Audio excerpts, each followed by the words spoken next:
Welcome to the 2020-2021 Studio Art AP Recognition Ceremony and the National Art Honor Society Induction Ceremony. I'm going to say a few words before we start with our recognition ceremony for our Studio Art APers this year. When we speak of achievement, we're usually referring to some attainment of a short or long-term educational goal.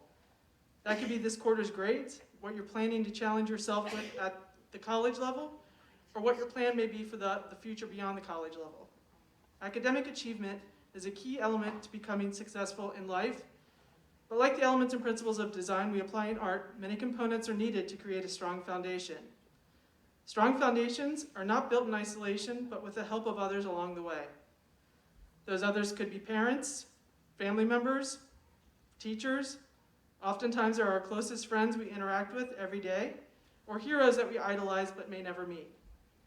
Today I'm going to speak about some of the important components that help support that strive toward achievement through the lens of a few of my personal heroes. Surprisingly, none of which are Jedis on this list. Find your mountain and scale it. Sir Edmund Hillary was a New Zealand mountain climber and Antarctic explorer alongside Tibetan mountaineer Tenzing Norgay, who was the first to ever reach the summit of one of the highest mountains in the world, Mount Everest, standing at 29,035 feet. To put that size in perspective, that's only a few thousand feet lower than most airplanes fly. I say one of the tallest mountains because Chimborazo tops out almost 2 miles lower than Everest, but when you take into account the equatorial bulge, it sticks out more than 6,000 feet farther into space than any of the Himalayas do, since they're located thousands of miles north of the equator. These are some of the things that you learn when becoming familiar with your heroes, and that learning should never stop. Hillary began climbing in New Zealand's Southern Alps while in high school, and later became determined to scale Everest. In 1951, he joined a New Zealand group in exploring the Himalayas, and later that year participated in a British expedition to explore the southern flank of Everest. He was then invited to join a team of mountaineers planning to climb the peak. The expedition launched in the spring of 1953, and attempts to reach the summit began by mid-May. Climbing Everest is one of the deadliest tasks one can ever undertake. It's often like milestone by like the Green Man's body and things like that. A little scary. After a pair of climbers failed to reach the top on May 27th, Hillary and Tenzing set out for early May on the 29th, or early on May 29th. By late morning, they were standing on the summit. Sometimes goals seem massive, and you can't always hit them on the first go-around. It took Hillary several visits to Everest before he summited, and you will likely experience challenges in life like that as well. I knew from a very young age that I wanted to be an artist. Like many of us that make that declaration in life, where I met with the inevitable questions of, how are you going to make a living? I graduated high school and went on to DAP at UC to major in art, as many of you know, with no clear end game in mind, which I've also told many of you. I found that climb to be quite challenging. I received some scholarship money for college based upon my academic achievement in school, but still needed to work while pursuing my degree, which is a difficult task to balance, especially those first couple of years at DAP. My single mother worked hard to provide for my brother and me, but money was never abundant, so I didn't have the luxury of doing just the job of being a college student. By my junior year, I was burned out. I didn't know if I even wanted to make a career out of the art field, and I dropped out of college for a while. During that year of being out of school, I never lost the pull to create and re-enrolled the following fall semester. By then, I decided I would make it work somehow and ended up my final years with a 4.0. Since then, I've earned several different degrees related to art and education. I've created murals that will leave a lasting impact on communities, and have sold artworks for thousands of dollars in galleries. Granted, it was like one artwork for thousands of dollars, but it still happened. Sometimes you need to just envision yourself achieving the goals you set for yourself and visualize climbing that mountain. And sometimes it takes more than one try to reach the summit. Which brings me to my next point. Learn how to deal with failure and success. Robert F. Kennedy said, "Only those who dare to fail greatly can ever achieve greatly." College dropout, fired tech executive, unsuccessful businessman. All of these phrases can be used to describe one of the most innovative minds of our lifetime, Steve Jobs. Steve Jobs will always be best known for his success in transforming the entire personal computer and phone industry through Apple. Jobs is also the poster child for how to make mistakes, and even failing can sometimes end up being the best thing that ever happens to you. You may not always get that 100% on an assignment, and that's a good thing. You may not always, that shows that there is room to grow, and you can explore learning in new ways. Sometimes you have a speech typed, and you can't always read that on the first try either. That exploration, revising of work, or revisiting of ideas is what will bring you to your future successes in life. Steve Jobs lost the company he created only to regain control years later and bring it to the iconic status it exists in today. This is often a challenge for my studio art AP students in particular. You guys have worked throughout the year on your sustained investigation portion of your portfolios, which is very much driven just by your own ideas and explorations. You strive for perfection, but that isn't what determines academic success on this section of the AP portfolio. The College Board scorers want to see failures. They want to see works that aren't successful, that then push the artist to research, revise, and explore new strategies to change the direction of their artwork. Continual learning and persevering is what ultimately leads to success on the Studio Art AP portfolio. Success itself can be a burden. When people know that you're successful, they expect things of you. How many of you have had people ask you to do portraits, murals, paintings in their houses? I know a lot of you guys have already, which is amazing. They might want you to design a device that can help you fit 1,000 songs in your pocket, or headphones that free you from the tangled mess of strings. People may want you to write a better novel, or create an even greater artwork, or challenge yourself to create coding for a new innovative app. Know your limitations. When you set your mind to achieve something, you must allow yourself the opportunity to get it done. You can't do everything to the same level of excellence all of the time, and that's okay. Learn to say no. You don't have to be in every club, play every sport, and do every task, unless you truly want to, and many of you do. Anna is like, Ms. Schorsch, why are you adding me right now? Choose the clubs you want to participate in, the sports you want to play, the productions you want to perform in, based upon how they will help you grow. Find your balance in life and enjoy the empty time. Discover yourself and create beautiful things. Neil Gaiman, the British author of books like Coraline, once said, "It is easy to pretend that nobody can change anything, that society is huge and the individual is less than nothing. But the truth is, individuals make the future, and they make it by imagining that things can be different." Creativity comes in many forms. It could be writing a novel, developing a new app, painting a mural, or finding a new route to a solution. Be a creative thinker and do it in a way that's authentic to yourself. Don't be afraid to express who you really are, and let your inner weird flourish. Let your own voice come through the things you learn in class, and learn to look at things from multiple viewpoints. Find your own way to learn information in a way that is meaningful to you, and then go on to create beautiful things with those ideas that sparked at some point in a classroom. Embracing who you are and not conforming to someone else's idea of who you should be is how you reach your full potential and achieve your goals. In pursuing things in life that you are deeply interested in, you will naturally become a lifelong learner. Be a kind and decent human being. People are willing to forgive shortcomings and help you persevere in life because of this very important trait. You never know when later in life you might cross paths with people you interact with now on a daily basis. This is where I add Mr. Grow. Way back in the year of 1995, before any of you were born, that's hard to say, there was a student teacher working with my art classes at Walnut Hills High School, which is my alma mater. 15 years later, I found myself working alongside this person at Oak Hills High School. Mr. Grow ended up being that student teacher I had in my senior year of high school.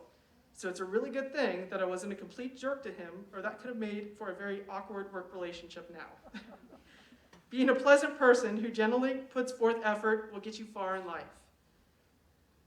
What you put out into the world comes back to you. Advocate for yourself and others who are struggling. I'll conclude with a few words from Henry David Thoreau.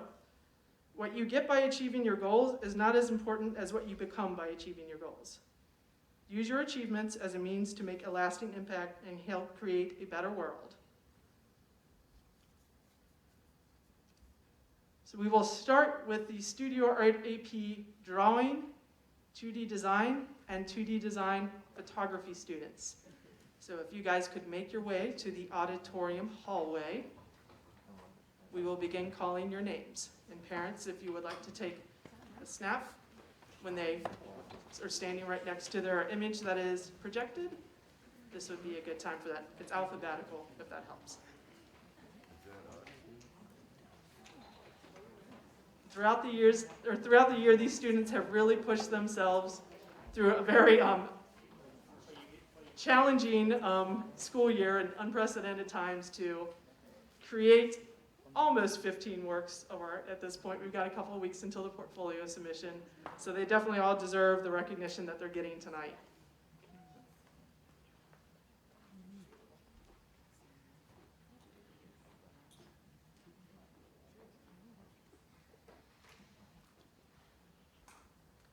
Kylie Adams.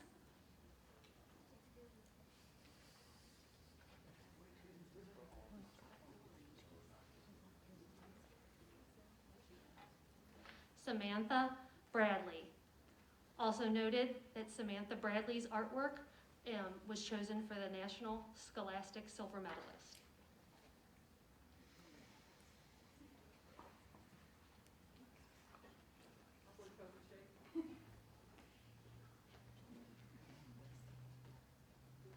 Dylan Combs.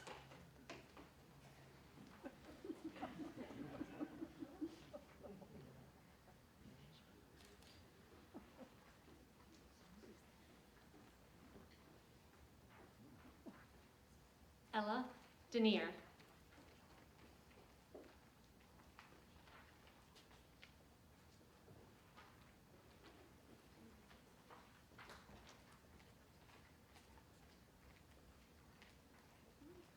Bailey Drummond.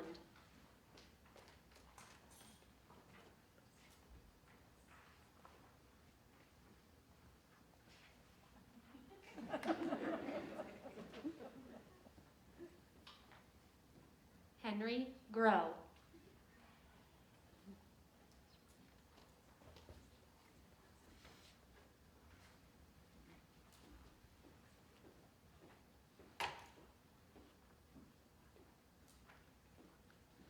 Juliana Iglesias.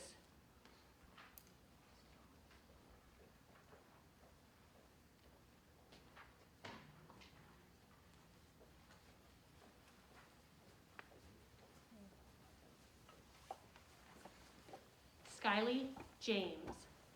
Also noted that Skylie is participating in both the drawing and 2D design portfolio.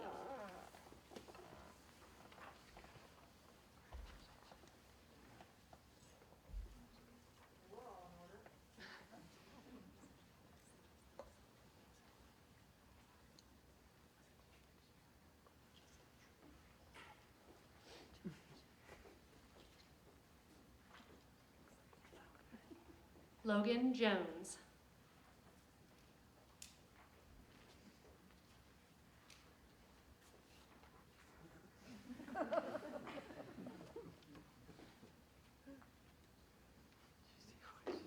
Rebecca Kaiser. Also being awarded tonight for the 2021 Outstanding Senior Artist.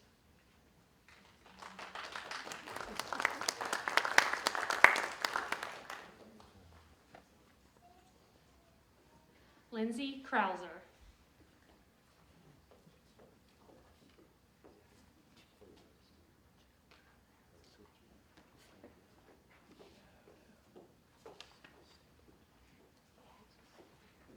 Nathaniel Kremer.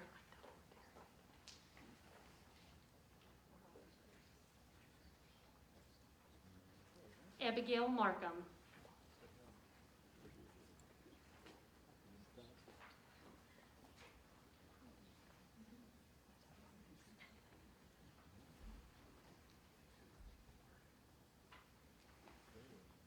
Chloe Meadows, also being awarded Outstanding Senior Artist of 2021.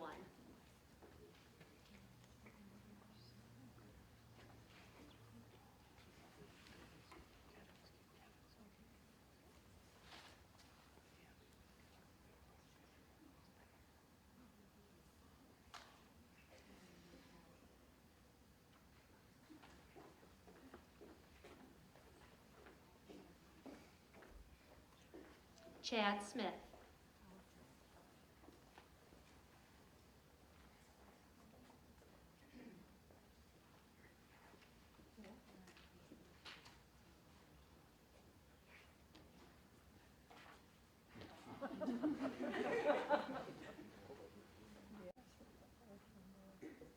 Paige Smith.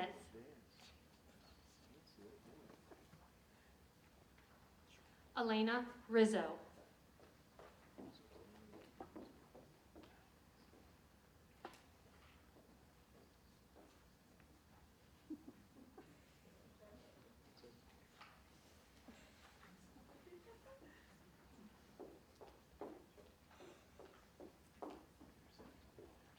Anna Thomas.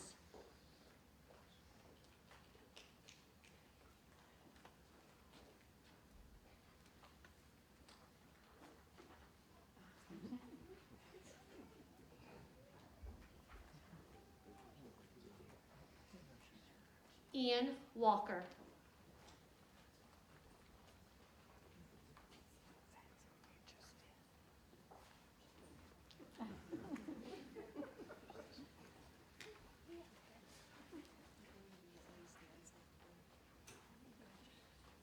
If my amazing 3D AP students can make their way to the auditorium hallway.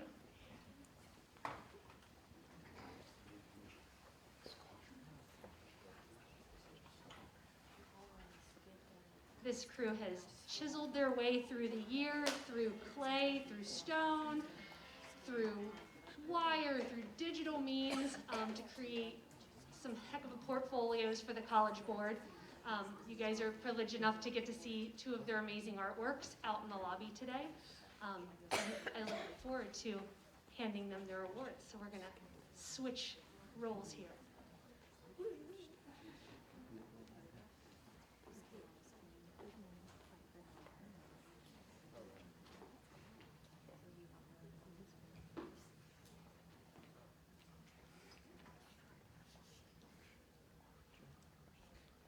Dylan Combs.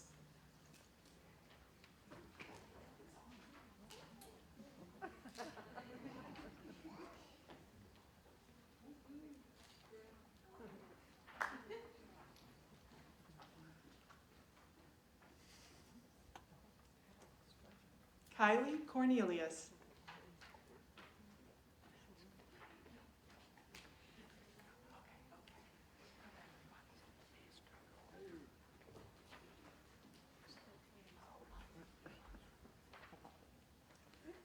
Sammy Gertie.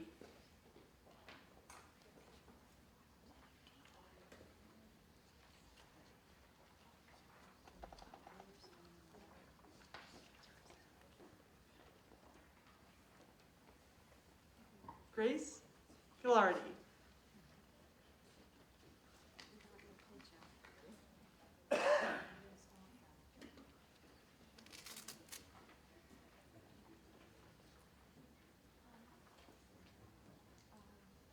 Aubrey Jennings.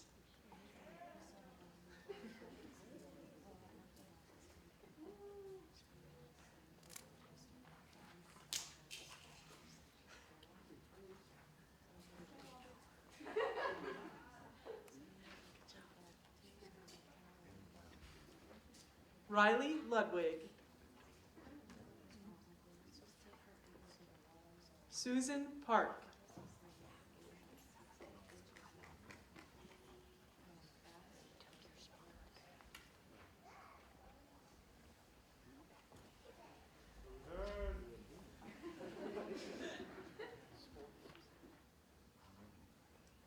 Elise Shamer.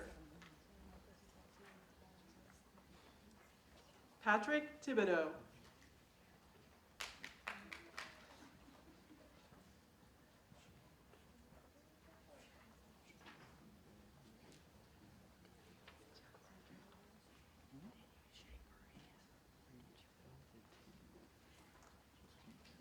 And if you would all like, you can give them a round of applause while I switch presentations.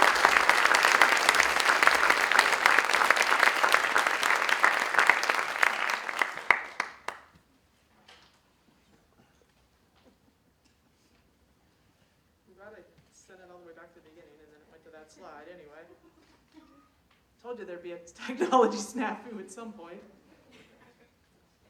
Congratulations to all the studio art APers on your hard work this year. It is a very rigorous task to undertake to complete the studio art AP portfolio, especially with all of the changes this year, especially for some of you that completed it last year when you only had to do 10 works instead of 15 because of quarantines. A little shake-up this year. Students studying the visual arts have the opportunity to pursue membership in the National Art Honor Society.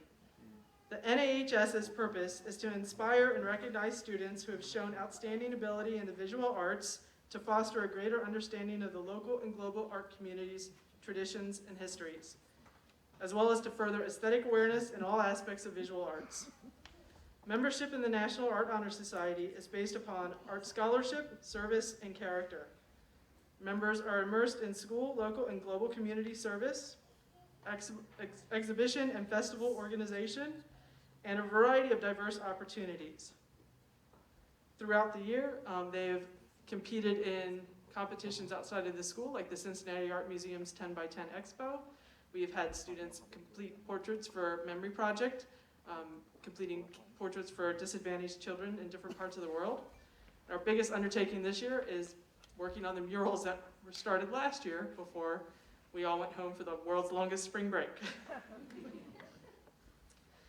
To be eligible for NAHS, students must maintain a 3.0 average in all of their coursework, demonstrate art scholarship, and obtain art teacher recommendation. Benefits include national membership, recognition at graduation, and the option of a cord to wear at graduation, which the seniors are all very excited about tonight. They're rainbow cords. So just to give some recognition to the work that was done last year and this year for students that have been in it both years.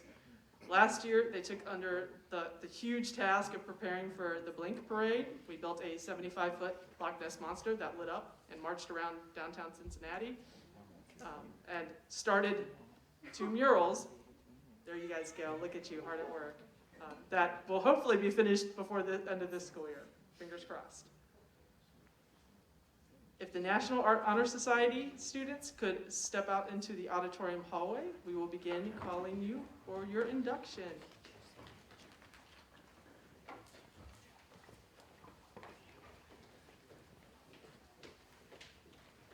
Criteria for membership in the National Art Honor Society emphasizes outstanding artistic scholarship and service to the school and community through the development of artistic endeavors, together with strong moral character. By exemplifying these standards, the members of the society promote an awareness of art and become active participants in the education process at their school and in their community.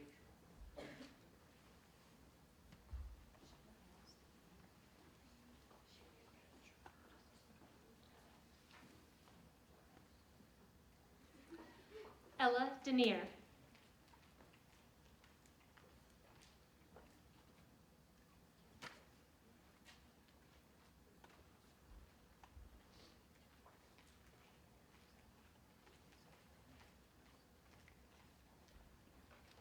De Niro Gibbs.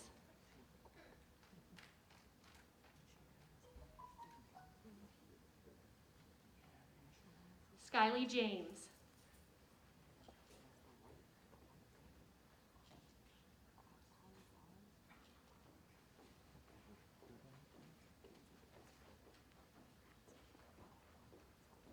Rebecca Kaiser.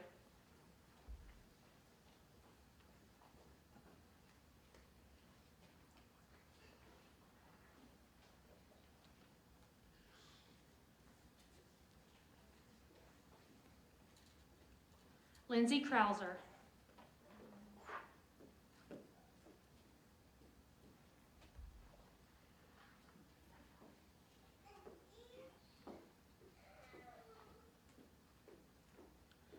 Molly Lorenz.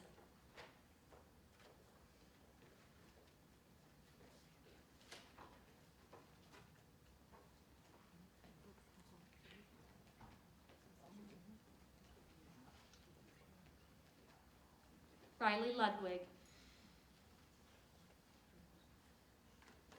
Abigail Markham.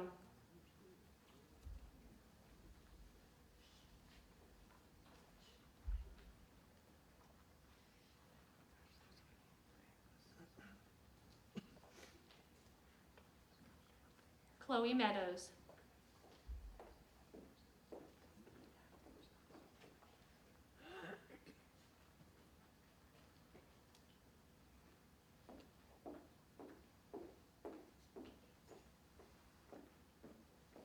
Emma Miller.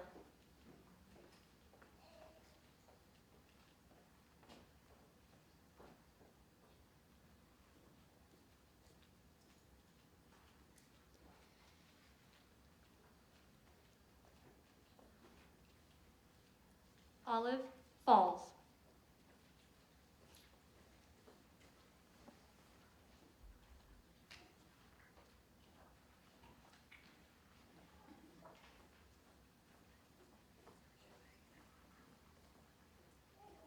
Chad Smith.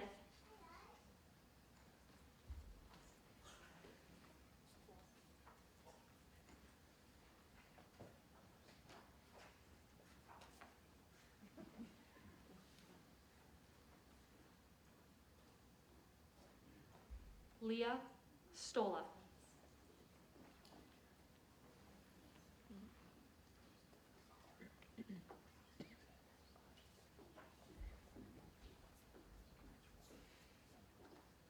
Patrick Thibodeau.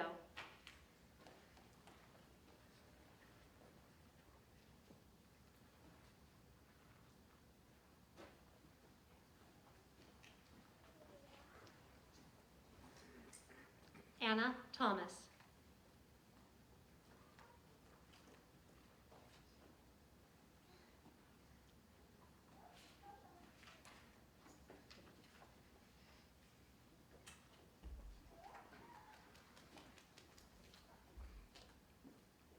Ian Walker.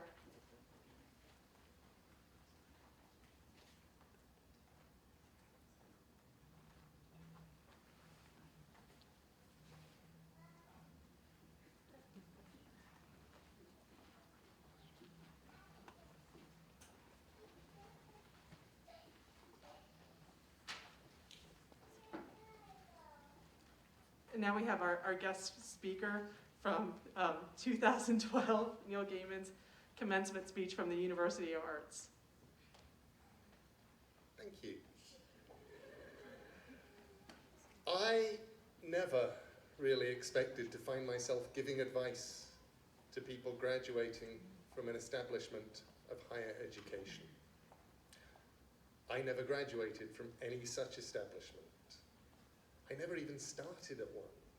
I escaped from school as soon as I could, when the prospect of 4 more years of enforced learning before I could become the writer I wanted to be seemed stifling. I got out into the world, I wrote, and I became a better writer the more I wrote, and I wrote some more, and nobody ever seemed to mind that I was making it all up as I went along. They just read what I wrote, and they paid me for it, or they didn't. And often they commissioned me to write something else for them, which has left me with a healthy respect and fondness for higher education that those of my friends and family who attended universities were cured of long ago. Looking back, I've had a remarkable ride. I'm not sure I can call it a career, because a career implies that I had some kind of career plan, and I never did. The nearest thing I had was a list I made when I was about 15 of everything I wanted to do. I wanted to write an adult novel, a children's book, a comic, a movie, record an audio book, write an episode of Doctor Who, and so on. I didn't have a career, I just did the next thing on the list. So I thought I'd tell you everything I wish I'd known starting out, and a few things that looking back on it, I suppose I did know. And that I also give you the best piece of advice I'd ever got, which I completely failed to follow. First of all, when you start out on a career in the arts, you have no idea what you're doing. This is great. People who know what they're doing know the rules, and they know what is possible and what is impossible. You do not, and you should not. The rules on what is possible and impossible in the arts were made by people who had not tested the bounds of the possible by going beyond them. And you can. If you don't know it's impossible, it's easier to do. And because nobody's done it before, they haven't made up rules to stop anyone doing that particular thing again.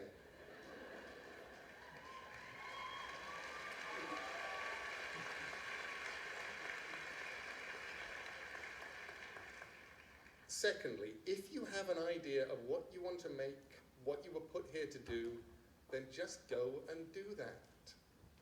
And that's much harder than it sounds. And sometimes in the end, so much easier than you might imagine. Because normally there are things you have to do before you can get to the place you want to be. I wanted to write comics and novels and stories and films. So I became a journalist, because journalists are allowed to ask questions and to simply go and find out how the world works. And besides, to do those things, I needed to write, and to write well.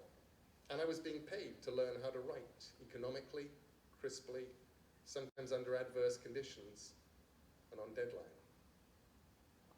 Sometimes the way to do what you hope to do will be clear-cut, and sometimes it'll be almost impossible to decide whether or not you're doing the correct thing, because you'll have to balance your goals and hopes with feeding yourself, paying debts, finding work, settling for what you can get. Something that worked for me was imagining that where I wanted to be, which was an author, primarily of fiction, making good books, making good comics, making good drama, and supporting myself through my words. Imagining that was a mountain, a distant mountain, my goal. And I knew that as long as I kept walking towards the mountain, I'd be all right. And when I truly was not sure what to do, I could stop and think about whether it was taking me towards or away from the mountain. I said no to editorial jobs on magazines, proper jobs that would have paid proper money, because I knew that, attractive though they were, for me, they would have been walking away from the mountain. And if those job offers had come earlier, I might have taken them, because they still would have been closer to the mountain than I was at that time. I learned to write by writing. I tended to do anything as long as it felt like an adventure, and to stop when it felt like work, which meant that life did not feel like work. Thirdly, when you start out, you have to deal with the problems of failure. You need to be thick-skinned to learn that not every project will survive. A freelance life, a life in the arts, is sometimes like putting messages in bottles on a desert island and hoping that someone will find one of your bottles and open it and read it and put something in a bottle that will wash its way back to you. Appreciation or a commission or money or love. And you have to accept that you may put out hundreds of things for every bottle that winds up coming back. The problems of failure are problems of discouragement, of hopelessness, of hunger. You want everything to happen and you want it now, and things go wrong. My first book, a piece of journalism I'd done only for the money, and which had already bought me an electric typewriter from the Advance, should have been a bestseller.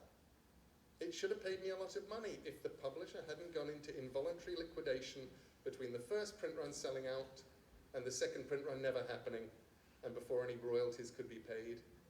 It would have done. And I shrugged, and I still had my electric typewriter and enough money to pay the rent for a couple of months, and I decided that I'd do my best in future not to write books just for the money. If you didn't get the money, then you didn't have anything. And if I did work I was proud of, and I didn't get the money, at least I'd have the work. Every now and then, I forget that rule. And whenever I do, the universe kicks me hard and reminds me. I don't know that it's an issue for anybody but me, but it's true that nothing I did where the only reason for doing it was the money was ever worth it, except as bitter experience. Usually I didn't wind up getting the money either.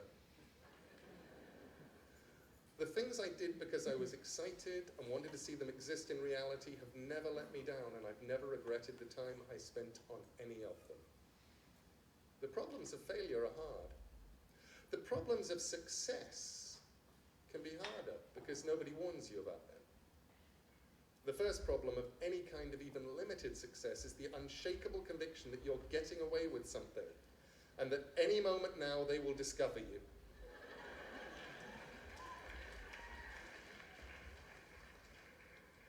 It's imposter syndrome, something my wife Amanda christened the fraud police.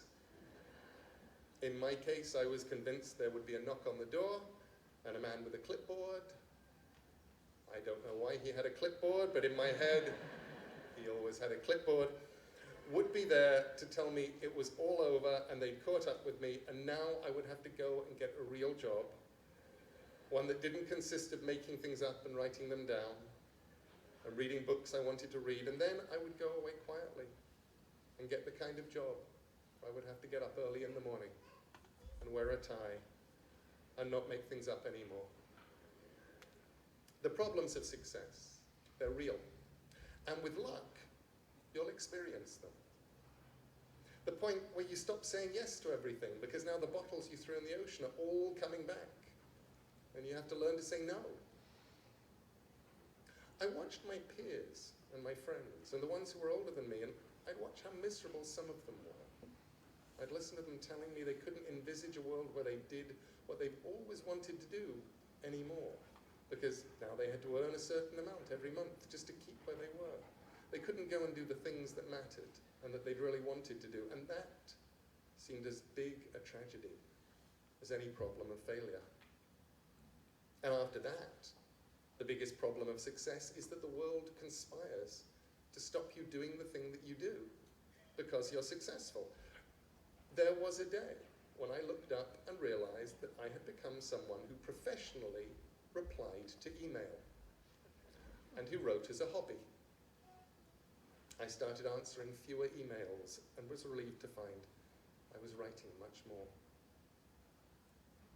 Fourthly, I hope you'll make mistakes. If you make mistakes, it means you're out there doing something. And the mistakes in themselves can be very useful. I once misspelled Caroline in a letter, transposing the A's and the O, and I thought, Coraline looks almost like a real name. Remember, whatever discipline you're in, whether you're a musician or a photographer, a fine artist or a cartoonist, a writer, a dancer, a singer, a designer, whatever you do, you have one thing that's unique. You have the ability to make art. And for me, and for so many of the people I've known, that's been a lifesaver. The ultimate lifesaver. It gets you through good times and it gets you through the other ones. Sometimes life is hard. Things go wrong in life and in love and in business and in friendship and in health and in all the other ways that life can go wrong. And when things get tough, this is what you should do. Make good art. I'm serious. Husband runs off with a politician, make good art. Leg crushed and then eaten by a mutated boa constrictor, make good art. IRS on your trail, make good art. Cat exploded, make good art. Someone on the internet thinks what you're doing is stupid or evil or it's all been done before, make good art. Probably things will work out somehow. Eventually time will take the sting away. And that doesn't even matter. Do what only you can do best. Make good art. Make it on the bad days. Make it on the good days too. And fifthly, while you're at it, make your art. Do the stuff that only you can do. The urge starting out is to copy, and that's not a bad thing. Most of us only find our own voices after we've sounded like a lot of other people. But the one thing that you have that nobody else has is you. Your voice, your mind, your story, your vision. So write and draw and build and play and dance and live as only you can. The moment that you feel that just possibly you're walking down the street naked, exposing too much of your heart and your mind and what exists on the inside, showing too much of yourself, that's the moment you may be starting to get it right. The things I've done that worked the best were the things I was the least certain about. The stories where I was sure they'd either work or more likely be the kind of embarrassing failures that people would gather together and discuss until the end of time. They always had that in common. Looking back at them, people explain why they were inevitable successes, and when I was doing them, I had no idea. I still don't. And where would be the fun in making something you knew was going to work? And sometimes the things I did really didn't work. There are stories of mine that have never been reprinted. Some of them never even left the house. But I learned as much from them as I did from the things that worked. Okay, sixthly, I'm going to pass on some secret freelancer knowledge. Secret knowledge is always good, and it's useful for anyone who ever plans to create art for other people, to enter a freelance world of any kind. I learned it in comics, but it applies to other fields too, and it's this. People get hired because somehow they get hired. In my case, I did something which these days would be easy to check and would get me into a lot of trouble, and when I started out in those pre-internet days seemed like a sensible career strategy. When I was asked by editors who I'd written for, I lied. I listed a handful of magazines that sounded likely, and I sounded confident, and I got jobs.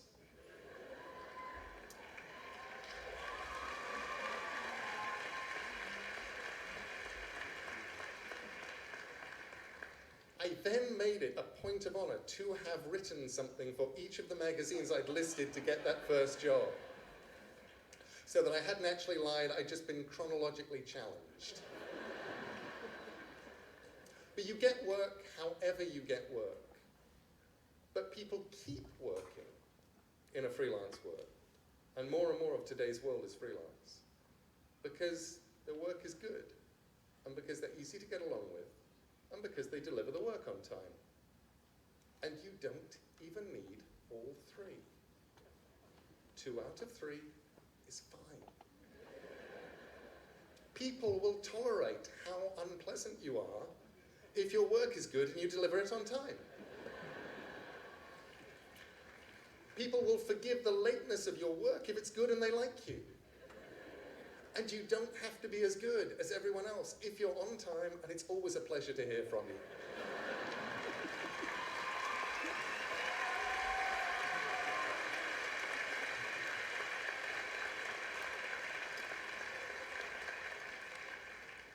So when I agreed to give this address, I thought, what is the best piece of advice I was ever given? And I realized that it was actually a piece of advice that I had failed to follow. And it came from Stephen King. It was 20 years ago at the height of the success, the initial success of Sandman, the comic I was writing. I was writing a comic people loved, and they were taking it seriously. And Stephen King liked Sandman, and my novel with Terry Pratchett, Good Omens, and he saw the madness that was going on, the long signing lines, all of that stuff. And his advice to me was this. He said, this is really great. You should enjoy it. And I didn't. Best advice I ever got that I ignored. Instead, I worried about it. I worried about the next deadline, the next idea, the next story. There wasn't a moment for the next 14 or 15 years that I wasn't writing something in my head or wondering about it. And I didn't stop and look around and go, this is really fun. I wish I'd enjoyed it more. It's been an amazing ride. There were parts of the ride I missed because I was too worried about things going wrong, about what came next, to enjoy the bit that I was on. That was the hardest lesson for me, I think, to let go and enjoy the ride. Because the ride takes you to some remarkable and unexpected places. And here on this platform, today for me, is one of those places. And I am enjoying myself immensely.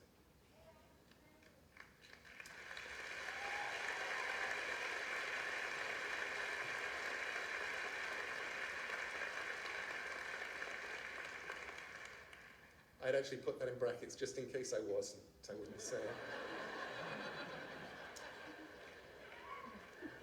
To all today's graduates, I wish you luck. Luck is useful.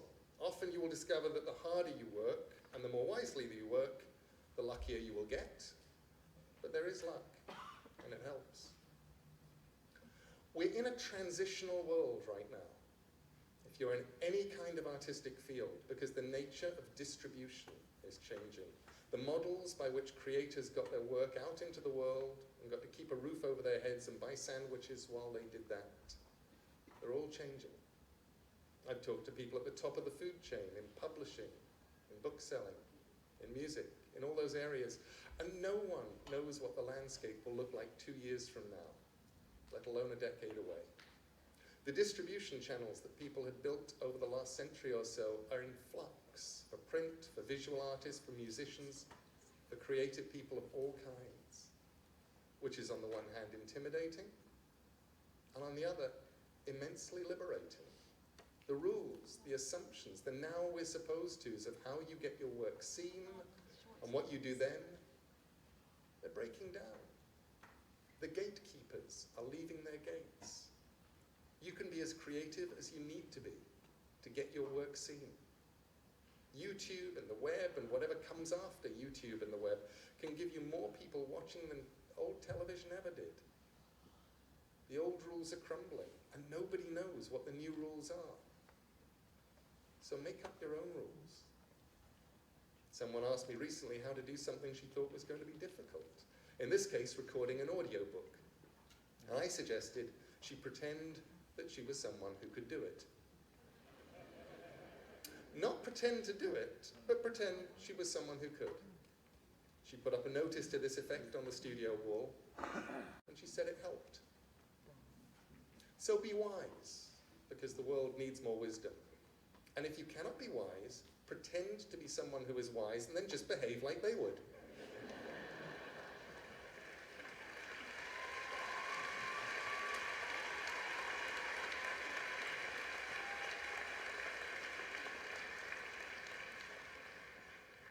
And now go and make interesting mistakes, make amazing mistakes, make glorious and fantastic mistakes, break rules, leave the world more interesting for your being here.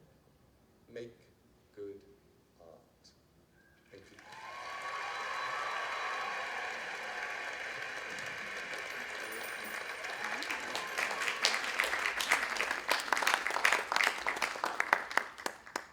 Thankfully, all the artists here tonight are pleasant people, and they make good art, because we know that being on time is not always our strong point.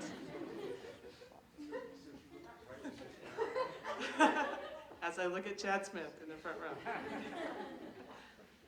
Okay, National Art Honor Society inductees and new members, can you stand to take the pledge? I will start you off with each sentence, and you can just follow me at the end of the sentence. Pause. How it flows. I will in my life, to the best of my ability through my talents in art, help to create a more beautiful world for myself, for humankind and for all living things. Congratulations on your induction as a National Art Honor Society member, and I thank you all for coming to celebrate our awesome artists here at Oak Hills tonight.